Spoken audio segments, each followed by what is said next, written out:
Sometimes, the quietest person in the room is the one who sees everything first. The restaurant hummed with soft conversation and the delicate clink of silverware against porcelain. A place where time seemed to slow just enough for people with money to feel in control of it.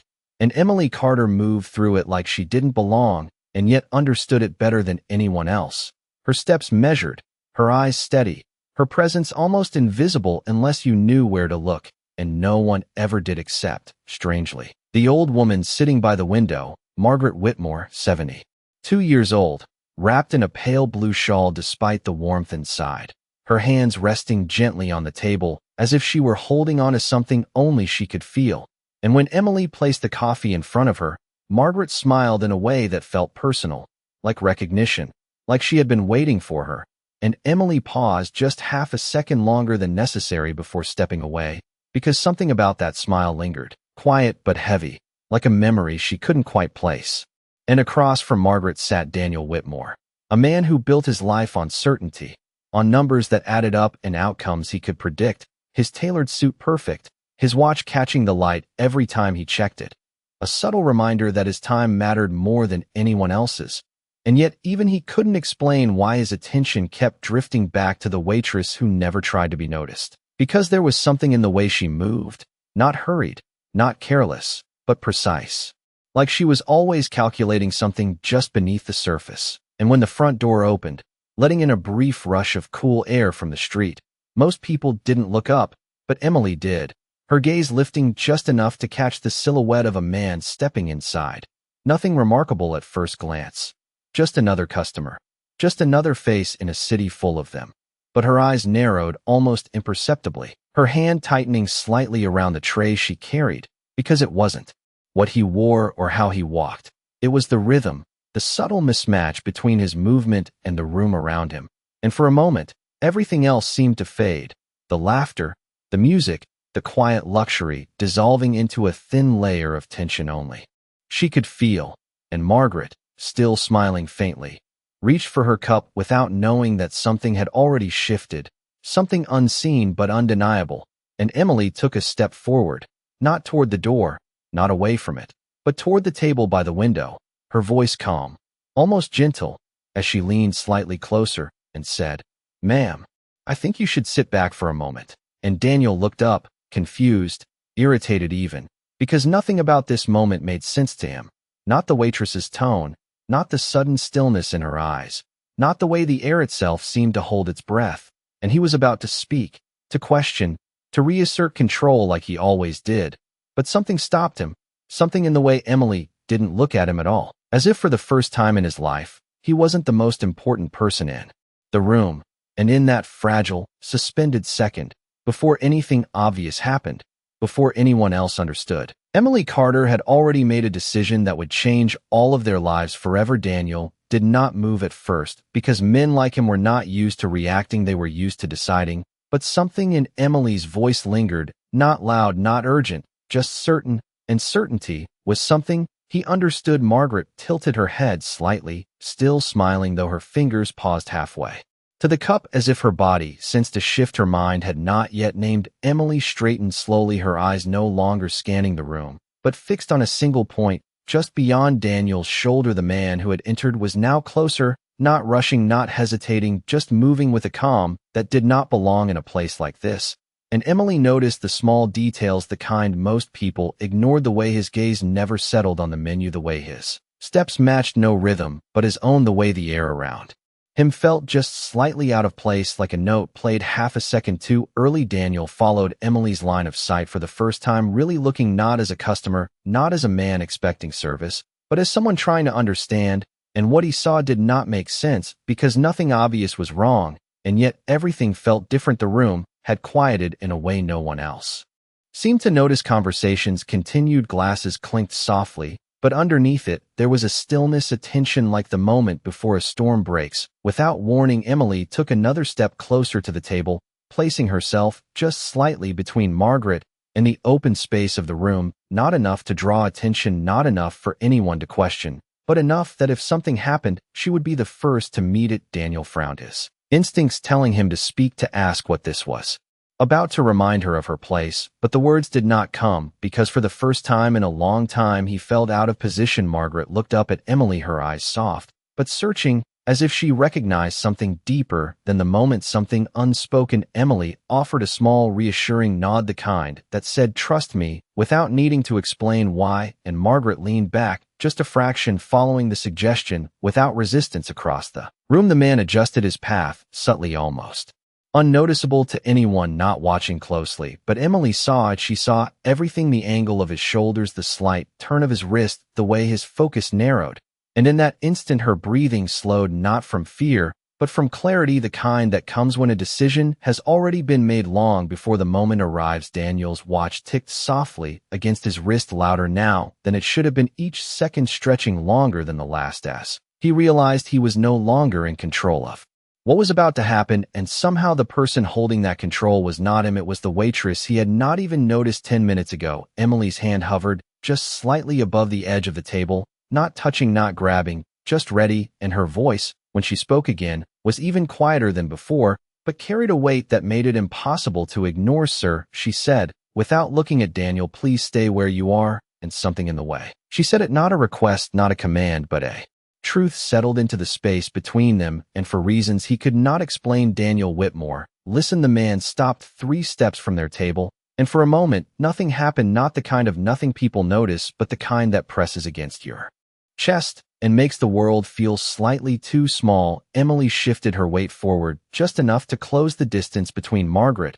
and whatever was coming, her body no longer part of the room, but separate from it, like a line drawn that no one else could see. Daniel's fingers tightened around the edge of the table, his instincts finally catching up to something his mind could not explain, because the waitress was not acting like staff, she was acting like someone who had already measured the outcome and accepted it. Margaret's eyes moved between them slowly, the confusion in them soft but real, as if she sensed the gravity of the moment without understanding its shape. Emily's gaze never left the man, her breathing steady, controlled, each inhale deliberate, each exhale quiet, as though she were aligning herself with something deeper than fear. The man's hand moved slightly, not fast, not dramatic, just enough to confirm what Emily already knew. And in that instant, time did something strange. It stretched, it held, it gave her space to choose, and she did not hesitate. She stepped forward fully, now placing herself between him and the table, her voice calm but unmistakable. "Sir, please stop."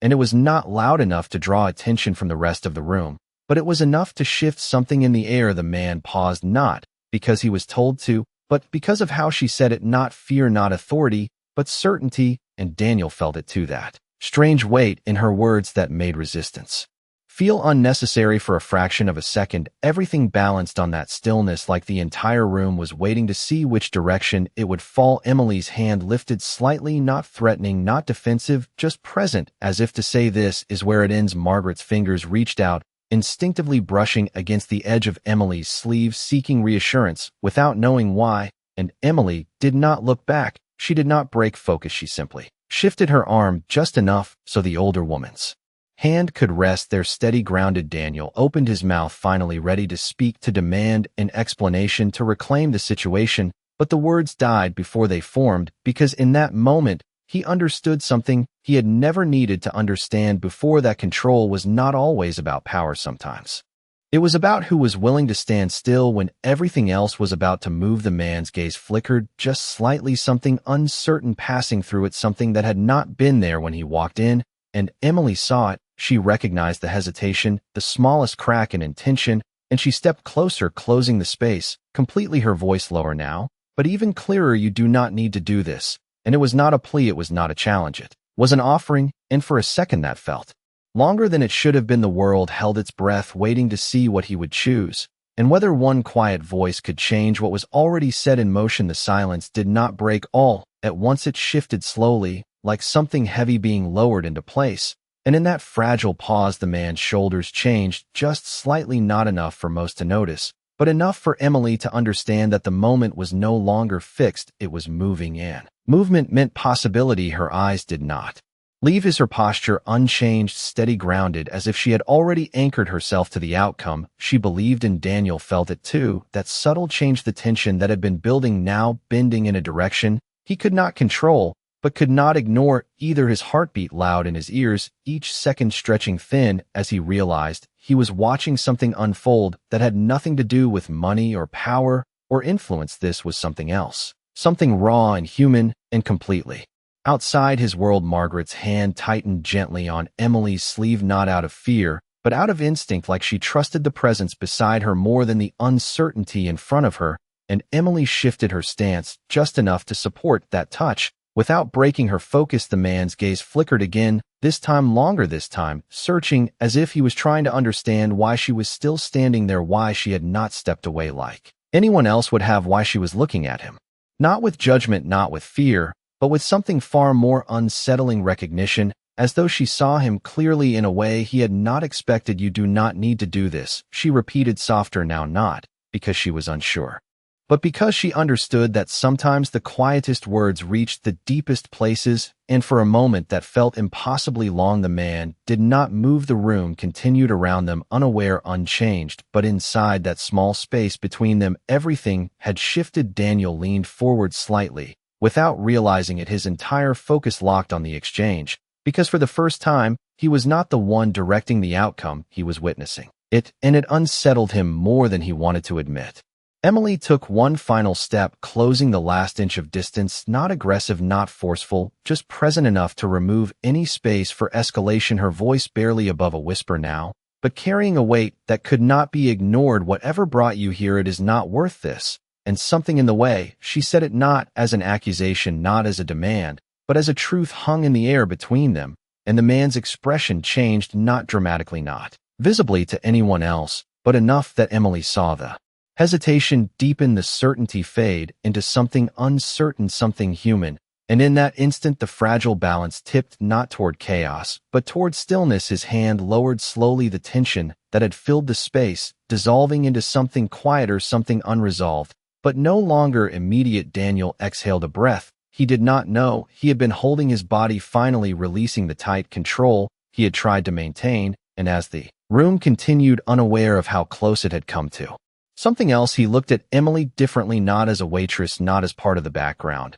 but as someone who had just stepped into a moment he could not have handled and changed it without force, without noise, without asking for anything in return. And as she stood there, still calm, still composed, as if nothing had happened, he realized that whatever he thought strength looked like before, it did not look like this, and that realization would follow him long after this moment ended. For a few seconds no one spoke, not Emily, not the man, not even Daniel. And yet something irreversible had already happened, the kind of shift that does not announce itself, but changes everything quietly. The man stepped back, not abruptly, not dramatically, just one small step, as if releasing something he had been holding onto for too long. And Emily did not follow, she did not press, she simply remained where she was, steady, grounded, allowing the space to widen naturally, because she understood that forcing an ending could undo everything she had just held together. Margaret's hand was still resting lightly against her sleeve, her fingers warmer, now her breathing more even, and Emily finally glanced down, just for a moment, offering a soft, reassuring look, the kind that said you are safe without needing to say the words aloud. Daniel watched that small exchange more closely than anything else, because it was not the action that stayed with him, it was the quiet after it, the way Emily did not claim the moment, did not look for recognition, did not even change her posture, as if stepping into something unknown and stabilizing. It was simply part of who she was. The man turned his head slightly, scanning the room, as if seeing it for the first time, the ordinary details, the people unaware, the soft light, the gentle hum of conversation, and whatever had brought him there seemed to lose its weight in the presence of something he had not expected to encounter. He lowered his gaze briefly, then without another word, he stepped away, moving toward the door with the same measured pace he had entered, but different now, not aligned with tension, but with something quieter, something unresolved, but no longer urgent. Emily remained still until he was gone, until the door closed and the cool air settled back into place. Only then did she shift her weight back, releasing the tension she had carried so carefully. Her shoulders relaxed just slightly, her breath deepened just enough to return her to the room. Daniel stood slowly, his chair scraping softly against the floor, a small sound that suddenly felt too loud in the space that had just held so much unspoken meaning. He looked at Emily, not as a customer, not as a man used to being served, but as someone trying to understand Something that did not fit into any system he knew how did. You do that, he asked, his voice quieter than he expected, as if speaking too loudly might break whatever was left of the moment. Emily met his gaze for the first time fully, and there was no pride in her expression, no desire to explain or impress, just a calm steadiness that made his question feel almost unnecessary sometimes. She said gently, "People are waiting for someone to see them before they decide what to do next." Daniel frowned slightly, trying to process the simplicity of her words against the complexity of what he had just witnessed. "That is it?" he asked, unable to hide the disbelief in his tone. Emily gave a small, almost imperceptible shrug as she reached for the edge of the table, adjusting it back into place as if restoring the world to its original order. "Not quite," she said softly, "but it is enough most of the time." Margaret looked between them, her eyes warm now, filled with something deeper than confusion, something closer to gratitude. She reached for Emily's hand, this time intentionally, and squeezed it lightly. "Thank you," she said, her voice steady, but filled with emotion. Emily nodded, once accepting the words without absorbing them, as if gratitude was not something she needed to carry. Daniel watched the exchange and felt something unfamiliar settle in his chest, not discomfort, not confusion, but something quieter, something that did not need to be named yet. And as Emily stepped away, returning to her work as if nothing had happened, he realized that for the first time in a very long time, he had witnessed something he could not buy, could not control, and could not forget. Emily did not look back as she moved through the restaurant again, her steps returning to their quiet rhythm as if nothing extraordinary had happened. But Daniel could not return to his seat the same way. Something in him had shifted, not loudly, not dramatically, but enough that the chair behind him no longer felt like a place of control. It felt like a place of distance, and he was no longer interested in distance. He watched her as she refilled a glass at another table, her movements precise, unhurried, her expression calm, not detached, but contained, like someone who had learned long ago how to carry weight without letting it show. Margaret followed his gaze, her eyes soft, but knowing she had seen that look before, not in boardrooms, not in negotiations, but in moments when something real broke through the surface of a person who had spent too long hiding behind structure. She reached for her cup again, this time her hands steady and warm. "She has something you do not understand yet," she said quietly. Daniel glanced at her, his brow furrowing slightly, not in disagreement, but in recognition that she was right. And he did not like how quickly she had seen it. "What is that?" he asked. Margaret smiled faintly, setting the cup down with care. "She is not trying to be important. She simply knows when it is time to stand." Daniel looked back at Emily as she spoke briefly with another guest, her tone polite, her presence unchanged, and yet now everything about her seemed different, not because she had revealed something new, but because he had finally seen what had always been there. He took a step forward, then another, closing the distance between them, not as a man used to approaching people with expectation, but as someone uncertain of how to begin. Emily noticed him before he reached her, not by sound, not by movement, but by the shift in space that came when someone approached with intention. She turned to face him fully, her expression neutral but attentive, as if she were giving him the same presence she had given the moment before. "How can I help you, sir?" she asked, her voice even. Daniel hesitated, the question simple, but the answer not fitting into anything he usually said. "I do not think help is the right word," he replied slowly, as if choosing each word with care. Emily tilted her head slightly, not confused, but listening. "Then what would you call it?" she asked. Daniel exhaled softly, his usual confidence replaced with something quieter, something more deliberate. "I think I want to understand," he said, and the admission hung between them more vulnerable than anything he had said in years. Emily studied him for a brief moment, not judging, not analyzing, just seeing him as he was, and something in her expression softened, not out of sympathy, but recognition. "Understanding is not something you can order," she said gently. "It takes time." Daniel almost smiled at that, the first hint of something lighter breaking through his usual composure. "I have time," he said, and for once it was not about his schedule, not about his control, it was about his willingness. Emily nodded, once accepting the statement without reacting to it, as if time was not something she measured the same way most people did. "Then start by sitting down," she said simply, not as an invitation, not as a command, but as a suggestion rooted in something deeper. Daniel glanced back at the table where his mother waited, then back at Emily, and for the first time in a long time, he followed someone else's lead without question, not because he had to, but because he wanted to. And as he turned and walked back, he realized that whatever had just begun, it was not about the moment that had passed, it was about everything That would come after Daniel sat down slowly across from his mother, but this time he did not reach for his phone, he did not check his watch, he did not scan the room for control, he simply sat. And for a moment, that felt unfamiliar. Margaret watched him with quiet satisfaction, not because he had changed, but because he had paused. And for someone like him, that was where change always began. You are thinking too loudly, she said gently. Daniel let out a small breath, almost a laugh, though it carried no humor. I am trying to understand something that does not fit into anything I know. Margaret nodded as if she expected that, then stop trying to fit it, she replied. Simply, some things are not meant to be solved, they are meant to be seen. Daniel leaned back slightly, his eyes drifting toward Emily again as she moved between tables, the same calm presence, the same measured steps. Nothing about her asked for attention, and yet now it was impossible not to notice her. What kind of person does that, he asked. Quietly, Margaret followed his gaze. Someone who has already decided who they are, she answered. Someone who does not need the world to confirm it. Daniel absorbed that slowly, the words settling deeper than he expected, because his entire life had been built on confirmation, on results, on proof.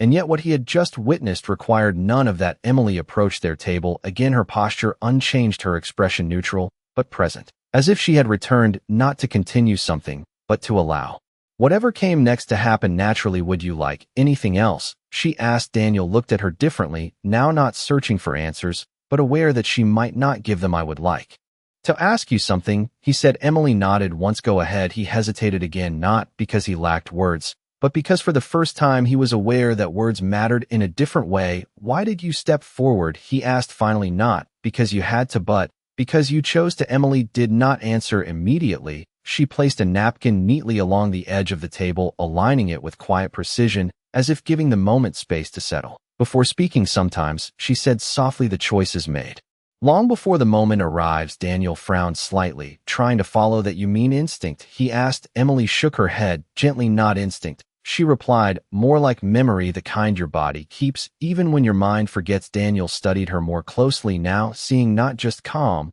but depth, something lived, something earned. And he realized that whatever answer he was looking for was not something she could explain in a single sentence. Margaret reached across the table, placing her hand lightly over Daniel's for a brief moment, grounding him. Do not interrogate her, she said quietly. Learn from her. Daniel glanced at his mother, then back at Emily, and for the first time he nodded, not in agreement, but in acceptance that he was not in control of this conversation, and strangely, that did not bother him as much as it should have. Emily stepped back, slightly giving them space again, her role returning to what it had always been on the surface, just a waitress moving through a room. But Daniel knew now that was not the truth, not the whole truth, and as he watched her disappear briefly into the kitchen, he felt something unfamiliar settle in his chest, not urgency, not ambition, but a quiet pull, a sense that this moment was not complete, that whatever had begun between them was not defined by what had happened, but by what had yet to be understood. And for the first time in years, Daniel Whitmore did not feel the need to rush toward an answer.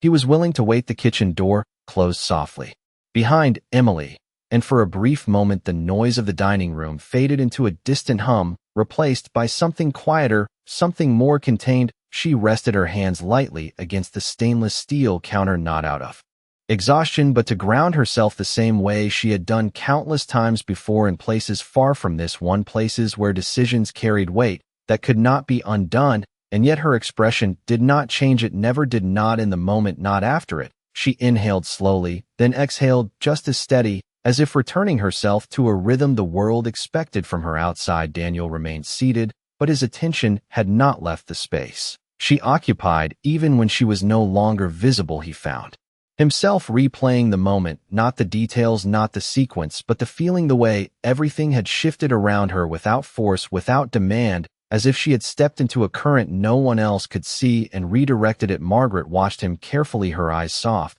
but observant. She knew that look. It was not confusion, it was recognition, the kind that arrives quietly and settles deep. You are still trying to measure it, she said gently. Daniel did not deny it. I have spent my entire life understanding how things work, he replied, his voice lower, now more reflective. This does not work like anything I know. Margaret smiled faintly. Perhaps that is why it matters, she said simply. Daniel leaned forward, resting his hands together, his gaze dropping briefly to the table before lifting again. Do you think she knows what she did? He asked. Margaret followed his line of thought and shook her head slightly. Not in the way you think, she answered. She did not do it to be seen, she did it because not. Doing it was never an option. Daniel absorbed that slowly, the idea unfamiliar, but undeniable, and as the kitchen door opened again, Emily stepped back into the room, as if she had never left, her presence seamless, her movements unchanged, and yet everything about her felt different now, not because she had changed, but because he had finally learned how to see her. She approached another table, first attending to a quiet request with the same calm attention she had shown them earlier. No rush, no hesitation, just presence. Daniel stood before he realized he had decided to do so, his chair sliding back softly against the floor, drawing a brief glance from Margaret, but she said nothing. She only watched as he moved toward Emily again, this time not with urgency, not with expectation, but with intention. Emily noticed him as she finished placing a glass of water down, her eyes lifting to meet his without surprise, as if she had known he would come back. You are still here, he said, not as a question, but as a realization. Emily gave a small nod. This is where I work, she replied simply. Daniel almost smiled at the simplicity of her answer, grounding him in a way he had not expected. No, that is not what I meant, he said more carefully. I meant after everything. Emily held his gaze for a moment, her expression steady, unchanged. Nothing has changed, she said quietly, and that was the part that unsettled him the most, because for him everything had changed, and yet for her the world had simply continued as it always did. Then he asked slowly, what happens now? Emily tilted her head slightly, considering the question, not because she did not have an answer, but because she understood what he was really asking. What happens now? She repeated softly. Then she glanced briefly toward Margaret, who watched them with quiet patience before returning her gaze to Daniel. Now you decide who you are when nothing is forcing you to choose. And the words landed heavier than anything else she had said, not dramatic, not loud, just true. And Daniel stood there for a moment longer, realizing that whatever this was, it was no longer about the moment that had passed, it was about the choice that remained. Daniel did not answer right away, because for the first time the answer was not something he could calculate or negotiate. It was something he had to choose, and choice, without pressure, without urgency, without consequence, was unfamiliar territory for a man who had built his life on controlled outcomes. He looked at Emily not as a solution, not as an opportunity, but as a mirror reflecting something he had avoided for years. Margaret watched quietly, her hands folded gently in front of her, as if she already understood what he was struggling to name. The restaurant continued.